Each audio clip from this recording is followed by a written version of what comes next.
For more on the case, someone who understands organized crime, Louis Ferrante, a former high-ranking member of the Gambino crime family and the author of the Borgata trilogy, A History of the American Mafia. Lou, thank you for being here tonight. And, of course, NBC News legal analyst Danny Savalos, who also happens to know cards very well and is actually going to give us some of his expertise here. Lou, I'm going to start with you. This is a world you know well. Were you surprised at all to hear the top names in the NBA getting wrapped up with the mafia? How do you think that connection came to be? I wasn't at all surprised.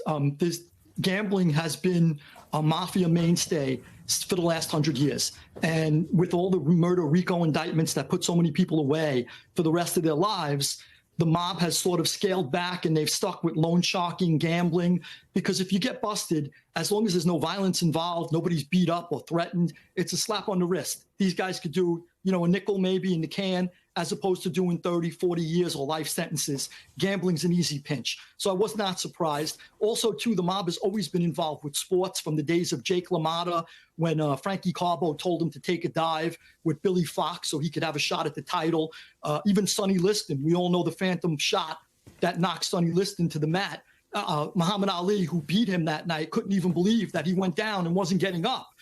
It came out later that Frankie Carbo told Sonny Liston to take a dive. Yeah, Lou. So this is always Lou, but I want to ask you, a lot of people thought, or they haven't heard of the mob in a long time.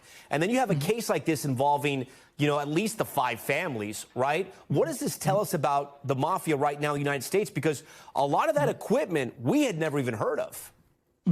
So back in the day, and I wrote a history of the American Mafia that just got published. Back in the day, Johnny Roselli had a very almost identical card scam where he had these big gamblers playing in Hollywood, and he had a hole in the ceiling, and he would watch them, and then sort of like wire through the technology they had back then to the gamblers at the table what was going on, getting them messages. Now, advanced technology, the mob moves with the technology. So not surprising at all that they're using all of this technology.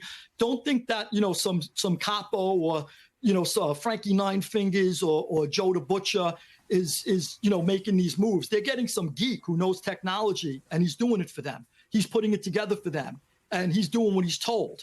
And it also, too, it shows the scope of it. When you see 4 families involved, the mob only has multiple families involved when it becomes something like gasoline, when they're doing multi-millions of dollars, concrete, when they were pouring all the concrete in New York, the windows, when they were putting in all the new energy-efficient windows in the 90s.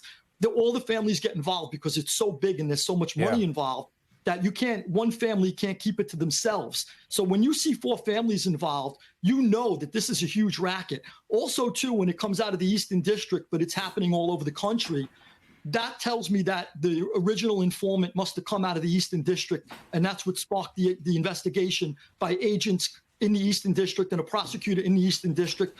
Otherwise, it might have came out of Vegas, it might have came out of Orlando, and a million other places where this was happening. But the fact that it came out of the Eastern District in New York, which is who prosecuted me many years ago, Eastern District, that means it all started there. We thank you for watching, and remember, stay updated on breaking news and top stories on the NBC News app or watch live on our YouTube channel.